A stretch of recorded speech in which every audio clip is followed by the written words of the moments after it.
Vous écoutez Bretagne 5, il est 8h16.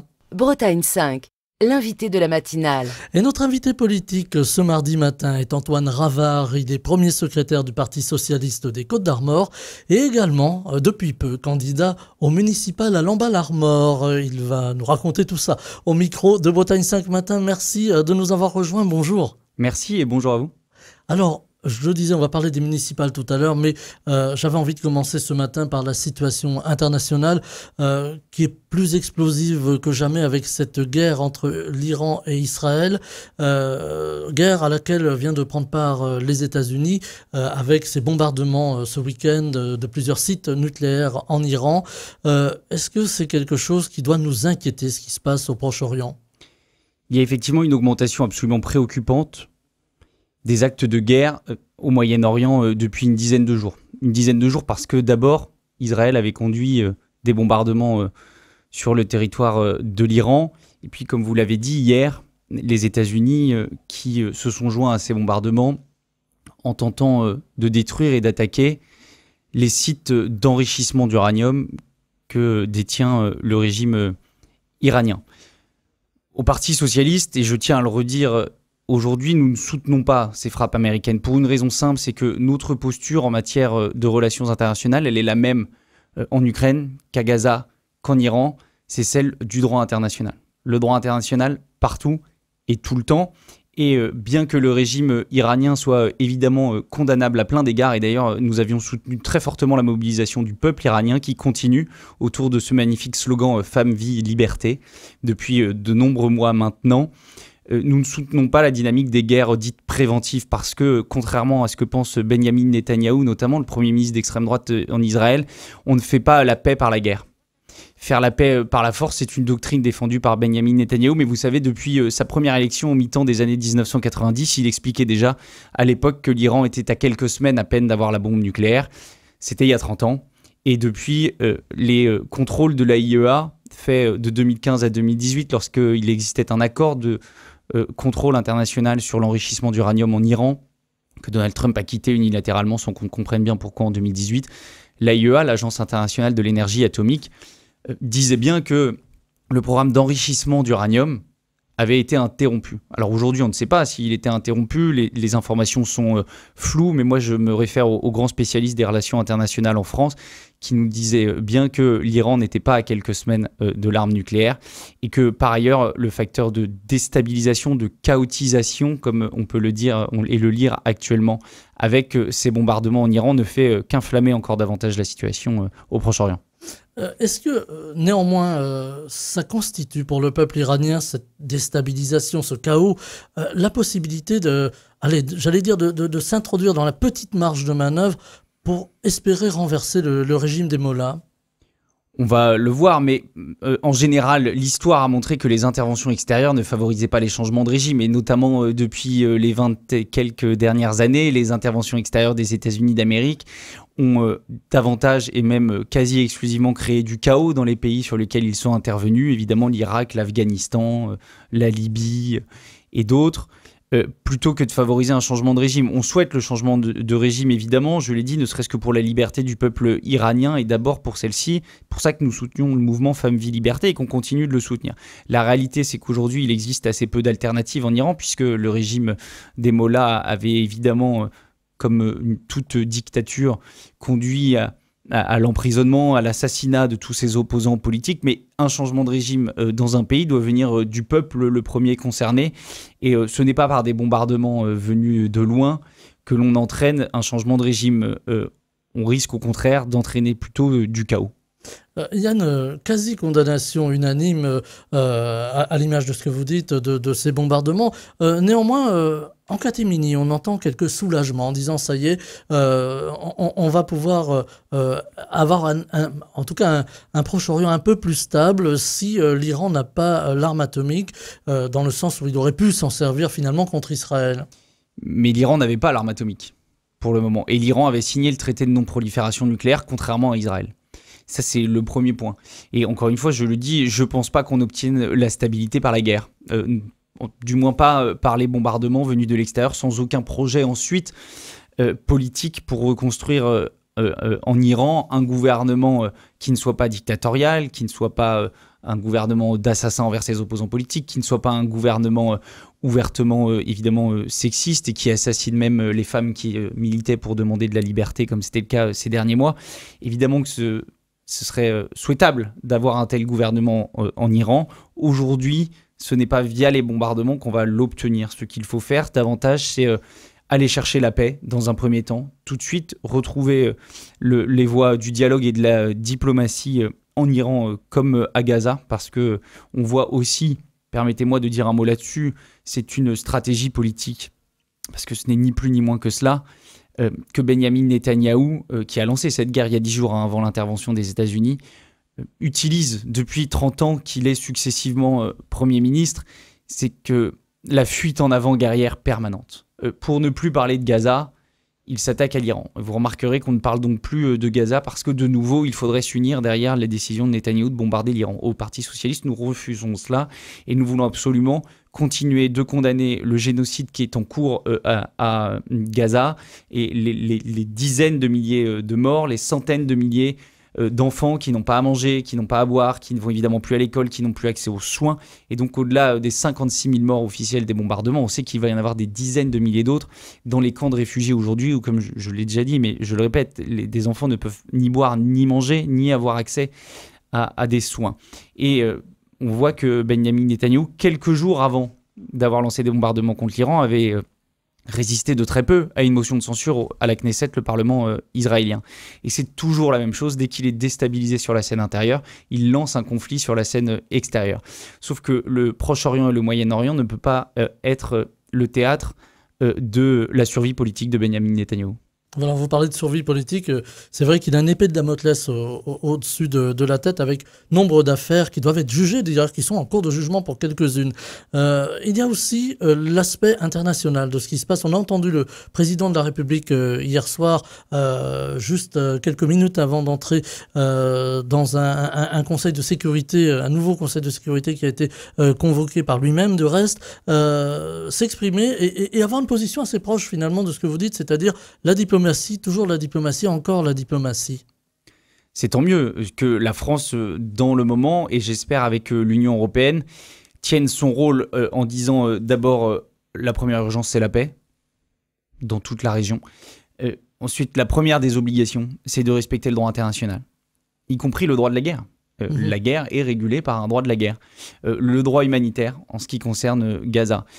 Donc la France doit absolument tenir cette position parce que c'est ce qui a fait, dans les grandes périodes de la diplomatie française, sa voix singulière dans le monde et sa voix en Europe. Si la France venait un jour à être absolument alignée sur toutes les décisions que pouvait prendre Donald Trump depuis l'autre côté de l'Atlantique, alors elle n'aurait plus aucune puissance diplomatique et plus aucun impact dans la capacité à contribuer à régler les conflits qui aujourd'hui se multiplient à l'échelle mondiale, et notamment, évidemment, particulièrement sur cette région du Proche-Orient, mais sans oublier, évidemment, non plus l'Ukraine, bien sûr. Où là, la France, nous aussi, nous soutenons la position de la France de soutenir le gouvernement ukrainien et d'armer, évidemment, la résistance ukrainienne. Et je tiens à le rappeler parce que là aussi, il y a un risque d'invisibilisation de ce conflit en la faveur de la Russie. Voilà, les projecteurs se braquent sur d'autres conflits, ainsi va l'actualité.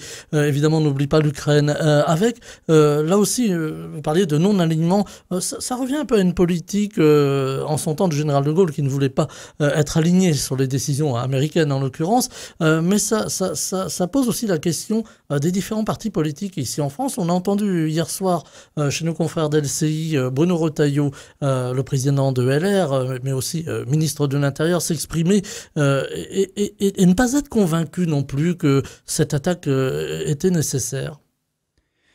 Je l'espère, là aussi. Moi, sur ce point, je ne souhaite pas que le Parti socialiste reste isolé à défendre cette position historique de la France, que effectivement on peut certains qualifient de gaulo-mitterrandienne, comme on le disait fut un temps. Elle existe malheureusement de moins en moins dans la diplomatie française, et notamment ces dernières années sous les gouvernements d'Emmanuel Macron. Mais si en l'état, et je le souhaite, puisque par ailleurs, M. Retailleau, il va falloir qu'il clarifie quand il s'exprime.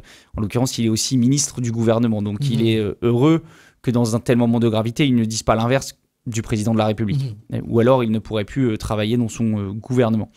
Donc nous, évidemment, nous ne cherchons pas à être seuls au Parti socialiste sur cette position claire d'appel à la paix, de respect du droit international et de condamnation de toute forme de guerre préventive, comme c'est bien le cas aujourd'hui. Donc il faut remettre les partis autour de la table et la France a un rôle historique à jouer, y compris parce que dans la région, elle a des intérêts et puis elle a une historique de présence diplomatique qui lui permet d'être un acteur central d'un processus diplomatique à engager le plus rapidement possible. Avec des conséquences possibles sur notre territoire aussi. On a entendu la réaction de l'Iran par son ministre de la Défense qui a dit qu'il y aurait sans doute des représailles. Le terme n'a pas été dit de cette façon-là, mais en tout cas pas employé. On peut craindre aujourd'hui des représailles sur le territoire français, des attentats par exemple, si on venait à emboîter le pas des États-Unis par exemple. Alors moi, je ne veux pas prédire l'avenir et jouer à faire peur. Il faudrait demander aux spécialistes de l'Iran, du gouvernement iranien en France et puis des acteurs du rassemblement, du renseignement, pardon. Ce qui est certain, c'est qu'effectivement, nous, lorsque nous défendons le droit international et le droit du peuple iranien, nous ne défendons absolument pas le régime iranien aujourd'hui. Il faut bien ce régime islamique, cette deux. dictature, nous ne la défendons pas. Et il est absolument certain également que dans son histoire, ce régime a à plusieurs reprises conduit des attentats, y compris contre des ressortissants français, ayant entraîné la mort, notamment envers des pays européens. Donc, est-ce que le risque existe aujourd'hui? On voit en tout cas que l'Iran riposte sur le sol israélien. Est-ce que demain, elle engagera des dynamiques de guérilla et d'actes terroristes ailleurs sur d'autres sols? Nous ne le souhaitons pas non plus, évidemment, et l'exigence de diplomatie, elle s'applique aussi au régime iranien, et d'abord au régime iranien, qui doit évidemment faire davantage la preuve de sa volonté de ne pas acquérir l'arme nucléaire, puisque c'est bien là la première cause d'inflammation du territoire. Avec une autre conséquence, alors au vu de ce qui se passe et de la guerre, on pourrait dire voilà c'est marginal, mais ça va avoir forcément un impact sur nos vies, sur notre quotidien, puisque l'Iran menace là aussi de fermer le détroit d'Ormuz, passage obligé pour nous ravitailler en pétrole. Si demain ça devait arriver, on peut imaginer, la Chine l'a déjà dit, qu'elle pourrait intervenir, ce qui est assez rare de la part de la Chine. Est-ce qu'on peut imaginer que au-delà des conséquences économiques, on est un embrasement un peu plus large dans cette région déjà secouée par la guerre? L'embrasement, il est déjà là, puisque le conflit se répand. Il était à Gaza, il a ensuite été au Liban, aussi, là aussi, par la mauvaise grâce de M. Netanyahou. Il est désormais également présent en Iran. Et il y avait aussi, auparavant, même s'il y a un cessez-le-feu depuis le mois de mai, le sujet des houthistes au Yémen. Pour ce qui concerne le détroit d'Ormuz, il y a effectivement à peu près 20% du pétrole et du gaz naturel liquéfié mondial qui transitent par ce détroit. Moi, encore une fois, je ne suis pas un spécialiste de ce sujet énergétique mondial. Néanmoins, il faut quand même savoir que l'Iran tire plus d'un tiers de son budget annuel des revenus du pétrole qui passent pour elle aussi par le détroit d'Ormuz et que la Chine importe 50% du pétrole iranien et qu'elle en a besoin pour sa croissance intérieure. Il ne faut donc pas chercher à affoler. Il est quand même peu probable que l'Iran, à mon avis, se prive d'elle-même de toutes ses capacités financières dont elle a actuellement absolument besoin pour riposter comme elle le fait et ce qu'il faut cesser le plus rapidement possible. Voilà, donc là aussi, on va suivre attentivement la situation qui évolue d'heure en heure, hein, il faut bien le dire. Antoine Ravard, on va revenir à des préoccupations peut-être, allais-je dire, c'est toujours dur de faire des transitions dans ces cas-là, mais à des préoccupations plus locales, mais néanmoins très politiques. Vous avez annoncé il y a quelques jours, chez nos confrères de la presse écrite, Ouest France et le Télégramme, votre intention de vous présenter comme candidat à la mairie de Lamballe-Armor, pour les prochaines élections municipales de 2026. Alors j'avais envie de vous demander, qu'est-ce qui vous a motivé ? D'abord, la première règle quand on s'engage dans un territoire, et moi j'en suis ravi, c'est l'amour pour ce territoire. Moi, j'ai grandi évidemment en Côte d'Armor, comme je l'ai dit, j'ai vécu tous les moments importants qui forgent la vie quand on est adolescent, jeune adulte, je les ai vécus à Lamballe. J'ai fait des compétitions sportives, j'ai pratiqué la musique, le sport. J'ai eu mon bac, mon permis de conduire, tant de moments dans la vie d'un jeune adulte qui vous forge. Je les ai vécus à Lamballe. Je réside à Lamballe depuis plusieurs années. Et puis, il y a évidemment un amour pour ce territoire de Lamballe-Armor qui s'est enrichi, qui fait une ville assez unique en réalité en Bretagne et même en France, avec une ville avec une centralité urbaine, une ville aussi rurale, puisqu'on a 8 bourgs délégués dans Lamballe-Armor, qui est une commune nouvelle, donc une commune particulière, mais qui rend l'enjeu passionnant. Et puis une commune aussi littorale, puisqu'on a 2 bourgs, Morieux et Planguenol, qui se situent sur le bord de mer. Donc on a cette ville d'une rareté exceptionnelle, une ville aussi au dynamisme extrêmement particulier. Il y a une exception lambalaise dans le développement économique costarmoricain et breton. Lamballe-Armor, aujourd'hui, c'est une ville qui s'est créée par le bas, par les habitants. Il n'y a jamais eu ni d'implantation d'une grande entreprise, ni d'implantation de services de l'État qui auraient pu contribuer au développement de Lamballe et de Lamballe-Armor aujourd'hui. C'est les Lambalaises, les Lambalais, qui, en créant des associations, en créant des entreprises, en ayant à cœur de développer leur territoire, ont fait qu'aujourd'hui, Lamballe-Armor est la 3e ville du département en termes de population, est un pôle économique régional d'importance, et également un pôle économique national pour certaines des industries qui sont sur le territoire, au premier rang desquelles, évidemment, l'agroalimentaire, mais d'autres aussi. On a de très belles entreprises. Et puis, il y a à Lamballe-Armor vraiment ce vivre ensemble qui est exceptionnel. Moi, je tiens aussi à dire que Lamballe-Armor est une ville aussi dans son histoire ouvrière, que l'on souhaite le maintenir. Et c'est un des magnifiques exemples, cette commune, de ce que l'on souhaite faire à l'échelle du pays, c'est maintenir ce vivre ensemble. À Lamballe-Armor, les gens vivent ensemble. Il y a, je le disais, cette exception lambalaise, où le vivre ensemble, la solidarité, la fraternité sont malheureusement trop rares aujourd'hui, mais très présents encore chez nous. Et donc forcément, on ne peut qu'avoir envie de s'engager pour cette commune quand on y habite. Alors avec plein de dossiers, beaucoup de dossiers d'urbanisme, de développement, là encore économique, de logement, il y a une forte demande de logement, Lamballe attire. Il y a aussi des problèmes de sécurité, même s'ils ne sont pas aussi importants que dans d'autres grandes villes bretonnes, ils sont là quand même. Ce sont des dossiers dont il va falloir s'emparer dès l'élection passée. Dès avant même, on va progressivement avoir le temps de dévoiler notre vision et le projet qui va être construit, et je tiens à le préciser, de manière collaborative. On a une première réunion le samedi 12 juillet à Marouet, où tous les habitants de Lamballe-Armor sont invités à venir contribuer sous forme d'atelier à une première réflexion programmatique qui donnera lieu à la publication d'un programme en fin d'année 2025, et la date sera précisée. Le premier des sujets que nous on veut mettre en avant, parce que je ne suis pas une candidature seule, j'incarne un collectif qui partage des valeurs de gauche, qui, conformément à l'histoire lancée il y a 30 ans avec cette première victoire de la gauche à Lamballe-Armor, est ouvert à la société civile, associative et économique. Je l'ai dit, ce ne sera absolument pas une élection partisane, nous partageons des valeurs, un socle de valeurs et une vision pour notre territoire. Le premier des sujets que nous souhaitons mettre en avant, c'est la proximité. Parce que je l'ai dit, Lamballe-Armor est une commune particulière, dans le sens où c'est une commune nouvelle, qui agglomère donc 8 bourgs, certains urbains, d'autres ruraux, d'autres littoraux. La commune nouvelle, elle était nécessaire. Il fallait la faire, et elle a donné d'ailleurs des capacités d'investissement à la commune dans ce mandat qui ont permis des réalisations très intéressantes et bénéfiques pour les habitantes et les habitants.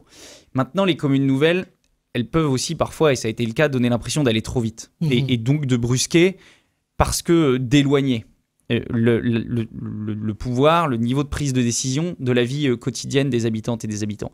Nous voulons ouvrir donc ce deuxième chapitre de la commune nouvelle en remettant en proximité dans chacun des bourgs de la commune, maintenir les services publics, en rapprocher, redonner des possibilités pour les maires délégués d'agir, parce que l'échelle de la commune nouvelle n'est pas l'échelle de la vie des habitantes et des habitants. Si vous venez de Morieux ou de Planguenol, par exemple, vous vivez toujours à l'échelle du bourg. Et ça doit être une force pour Lamballe-Armor. Moi, je ne veux pas que l'identité de la commune nouvelle vienne supplanter les identités locales. Elle doit s'y ajouter.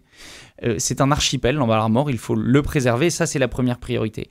Ensuite, évidemment, il y a des priorités thématiques. Vous l'avez dit, le logement. Il y a un cruel besoin de logement. Il y a au moins 3 chantiers sur le logement. 1, il faut du logement abordable pour les jeunes travailleurs et les jeunes couples. Parce qu'il faut permettre à nos entreprises de recruter des ouvriers, des employés de qualité formés qui puissent résider sur le territoire. On voit aujourd'hui, c'est de plus en plus difficile à ce niveau-là. Le prix de l'immobilier augmente et les entreprises lambalaises nous disent tous que la difficulté chez nous, ce n'est pas le chômage, c'est de pouvoir loger les personnes à recruter. Ça, c'est la première priorité sur le logement. Le second axe de travail sur le logement, c'est de préparer la ville aussi au vieillissement de sa population. La Bretagne dans son ensemble, les Côtes-d'Armor, et donc Lamballe-Armor n'y échapperont pas, vont avoir un mouvement démographique vers le vieillissement. Et donc, il faut dès maintenant préparer sur le logement, sur les mobilités, sur l'accès aux soins. La ville à un vieillissement progressif de la population parce qu'il faut que les aînés puissent vivre sereinement en ayant accès au commerce, aux soins, à la mobilité, aux loisirs, de manière simple, simplifiée et au quotidien. Et le troisième axe sur lequel je veux insister sur le logement, on a vu depuis plusieurs mois à Lamballe-Armor des choses absolument scandaleuses sur l'état d'insalubrité d'un certain nombre de logements sociaux.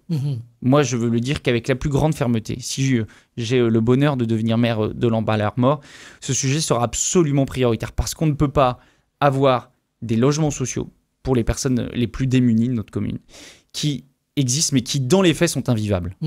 Parce qu'il y a des infiltrations d'eau, parce que l'étanchéité est mauvaise, parce que l'isolation est catastrophique et qu'on se retrouve avec des situations où certes il y a un loyer modéré, c'est le principe des logements sociaux, mais où les factures d'électricité et de gaz sont supérieures au loyer, tellement le niveau d'isolation est catastrophique. Ça devrait être un chantier prioritaire, parce qu'encore une fois, pour garder les classes populaires et les personnes les plus démunies en centralité, il faut que les logements sociaux soient de qualité. Et puis, il y a d'autres chantiers, on aura le temps d'y revenir. Évidemment, préparer aussi la ville au réchauffement climatique.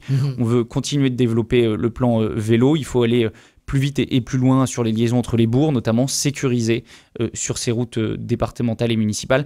Et l'enjeu de la sécurité, je veux en dire un mot, parce qu'effectivement, à Lamballe-Armor, comme ailleurs, on n'échappe pas à une hausse du sentiment d'insécurité et à une hausse de l'insécurité dans le territoire à certains égards. On avait vu l'année dernière qu'il y avait eu une multiplication des cambriolages chez les commerçants. Qu'il y avait eu d'abord un premier travail main dans la main entre communes, gendarmerie et commerçants, un travail exemplaire pour une formation de la gendarmerie vers les commerçants. Et ça avait extrêmement bien fonctionné. Moi, en matière de sécurité, si, encore une fois, j'ai le bonheur de devenir maire de cette commune, je pense qu'il faut rejeter tout dogme.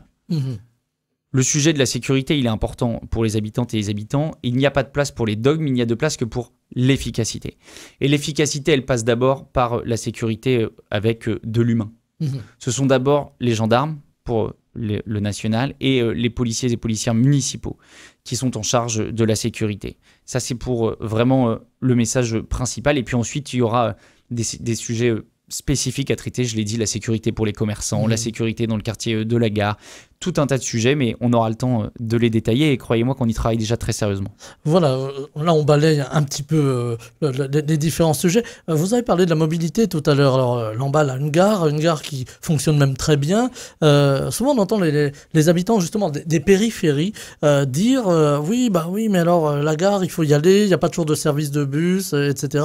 Est-ce que là aussi il y a un travail à conduire, peut-être avec l'agglomération justement ? Les transports en commun relèvent de toute façon exclusivement de l'agglomération et puis aussi à un certain niveau du conseil régional. Il y a évidemment une priorité absolue à l'échelle de l'agglomération de renforcer ces services de transport en commun. Il faut que cette agglomération puisse être un espace de vie, que Lamballe-Armor, qui est une centralité dans l'agglomération, il y en a d'autres, il y a d'autres villes aussi qui accueillent beaucoup de commerces, beaucoup de praticiens de la médecine, tous ces sujets qui sont nécessaires pour la vie quotidienne quand on habite dans un plus petit bourg ou une plus petite commune de l'agglomération. Il faut que cette accessibilité, elle soit renforcée. Donc évidemment qu'il y aura un sujet, et je le prendrai aussi à bras-le-corps sur les transports en commun et sur cette relation entre Lamballe-Armor et Lamballe-Terre-et-Mer. Alors vous parliez tout à l'heure d'environnement et de préparation au réchauffement climatique, au changement climatique qui nous frappe déjà aujourd'hui. Lamballe est traversée par le Gouessant, la rivière qui traverse Lamballe, qui est parfois sujette à faire un peu le gros dos en période hivernale et à déborder un petit peu dans la ville. Là aussi, il va y avoir un travail sur l'urbanisation, par exemple. Bien sûr, il y a forcément un travail d'aménagement du territoire. D'abord, la première priorité en matière d'aménagement du territoire, c'est pour la centralité de Lamballe, de préserver la qualité du cadre de vie.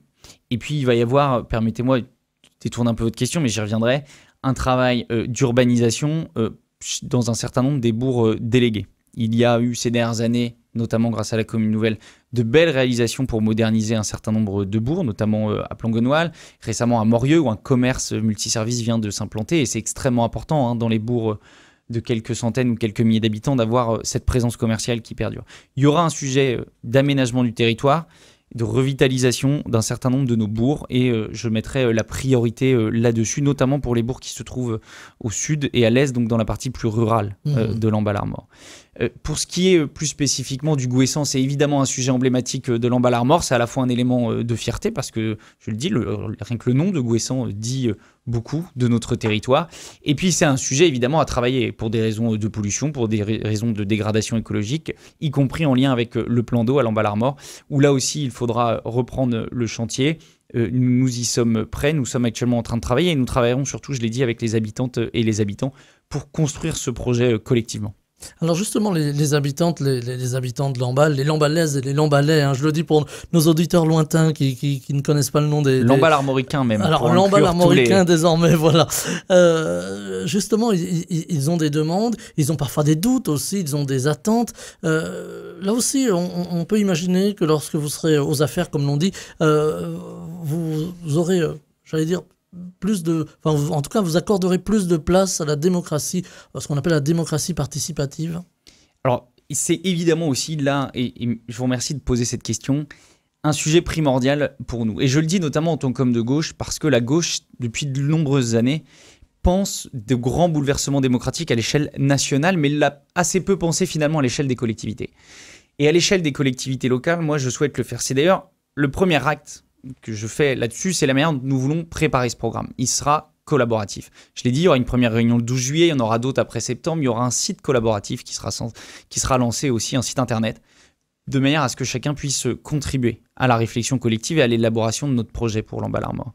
Dans la pratique, ensuite, encore une fois, si les habitantes et les habitants nous font confiance, je ne veux pas préjuger de leur choix, même si pour l'instant les discussions sont extrêmement encourageantes sur le terrain, il faudra là aussi aller sur plusieurs axes. D'abord, la première engagement, mais ça j'y tiens, nous devrons avoir à Lamballe-Armor un budget participatif comme c'est le cas dans de plus en plus de communes. Ça n'existe pas encore chez nous, il faudra le faire.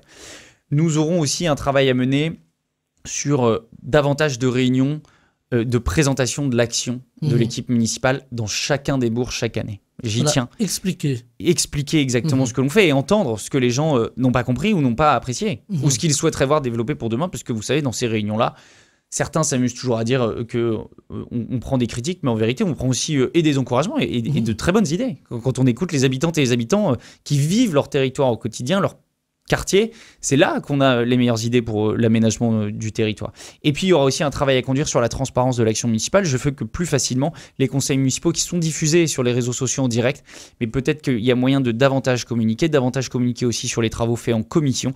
Enfin, il faut faire rentrer les habitantes et les habitants dans les travaux de la municipalité. C'est important. Pour maintenir le lien social, y compris, c'est important, et puis pour développer l'envie de construire le territoire ensemble. Il y aura aussi la question du budget. Alors, il nous reste une petite minute, c'est un peu court, je vous l'accorde, mais voilà, on sait qu'aujourd'hui, on est en période de contrainte budgétaire. Là aussi, il y aura une réflexion, un travail à mener. Il y a d'abord effectivement une contrainte budgétaire absolument inacceptable mise en place par l'État, depuis la suppression d'un certain nombre d'impôts, qui étaient des impôts qui permettaient aux collectivités locales de se financer, notamment les communes et les départements ont été sabrés par le gouvernement d'Emmanuel Macron, ce qui est un recul sans précédent sur la décentralisation. Donc il y aura un combat national à mener, notamment avec l'AMF, pour soutenir les finances des collectivités locales. Mais je veux quand même dire que dans ce mandat, celui qui se termine, l'équipe de Philippe Hercouet a mené, et notamment dans une dynamique de communes nouvelles, un excellent combat sur ce sujet. D'abord, ils ont obtenu la création d'une nouvelle dotation pour les communes nouvelles qui concernait Lamballe-Armor et d'autres communes en France. Et puis, il y a eu un travail de stabilisation budgétaire et financière qui est absolument exceptionnel à Lamballe. Donc aujourd'hui, à Lamballe-Armor, grâce au travail de cette équipe en place, la situation financière et budgétaire, elle n'est pas pleine de largesse, comme c'est le cas d'aucun territoire en France, mais elle est stable et encourageante de manière à ce que le prochain mandat puisse quand même être vecteur d'un certain nombre d'investissements structurants et nécessaires pour le territoire. Voilà, donc des finances saines finalement pour envisager la suite. Tout à fait. On va devoir s'arrêter là. Antoine Ravard, je rappelle que vous êtes premier secrétaire du Parti Socialiste des Côtes-d'Armor, candidat, on l'aura compris, à Lamballe-Armor, donc au municipal de 2026, et vous reviendrez évidemment vous exprimer sur le sujet. Je vous remercie d'avoir été avec nous ce matin, je vous souhaite une très belle journée. Bonne journée, merci pour l'invitation. Bretagne 5, Stéphane Hamon, le 7-9.